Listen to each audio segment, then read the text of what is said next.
Kumain kami sa Bungkus Kaukaw. Okay naman yung pagkain doon. It's worth trying, kaya ka nga nandito, diba? You wanna experience their food, you wanna experience their culture, ang in-order namin total is 38.90 RM? Malaysian ringgit. So, nasa more or less 500 pesos siya.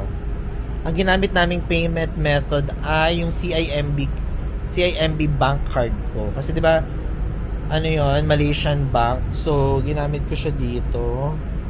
Ang in-order namin ay, ano ba to? Nesi Lamak Sambal. Nagkape ako. Masarap din yung kape nila. I like it. Kakaiba lang sila mag-English. Parang, ang una kong tinuturo ko yung menu, what's this? Sabi niya, chicken daw. So, I want one lied to me like, it's already finished, something like that, with a very hard accent.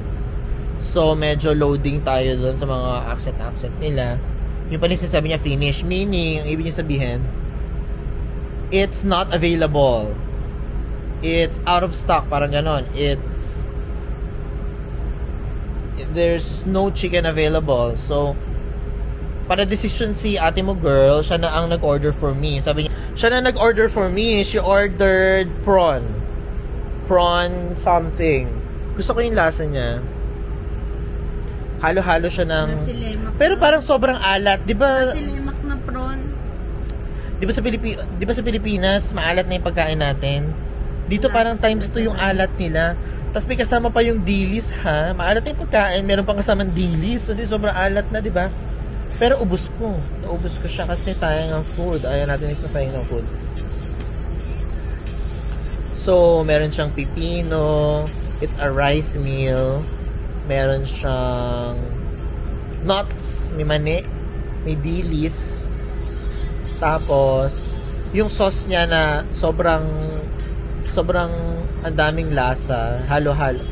It's a mixture of taste of salty, sweet, and spicy. Overall, I like it.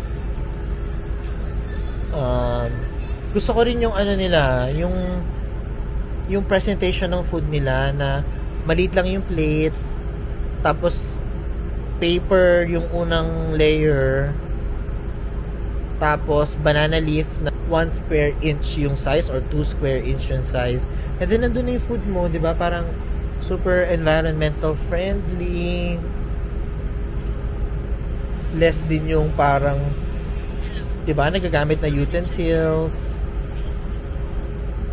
And then minatch ko siya with Kopi Kaukaw. Masarap naman yung kape nila. Para siyang kape with chocolate. Pero sana lang may translation yung menu nila.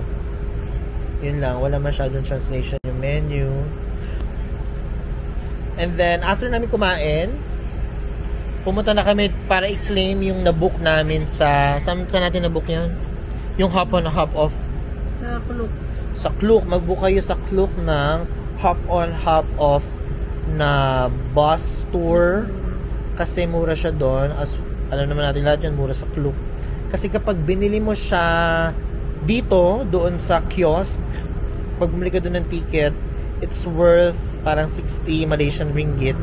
So that's more or less parang mga nasa feeling ko 800 pesos. Pero pag binili mo siya sa Klook, it's just 500 pesos. Diba? So malaki rin yung masisave mo. And then, sumakay lang kami doon until ma-reach na namin itong hotel namin na Corus Hotel. And now we're here. Nag-aantay ng check-in time namin. Let me show you again the pool area of our hotel.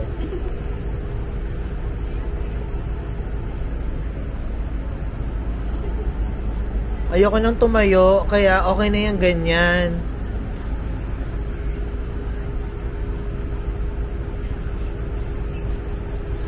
So, for today, mag-check-in kami, mag-freshen up. After mag-freshen up, maghanap na kakainan, maghanap na pupuntahan. And then later tonight, magsiswimming kami here. So, yun lang muna. Bye! Just be with me. Just be with me. Just be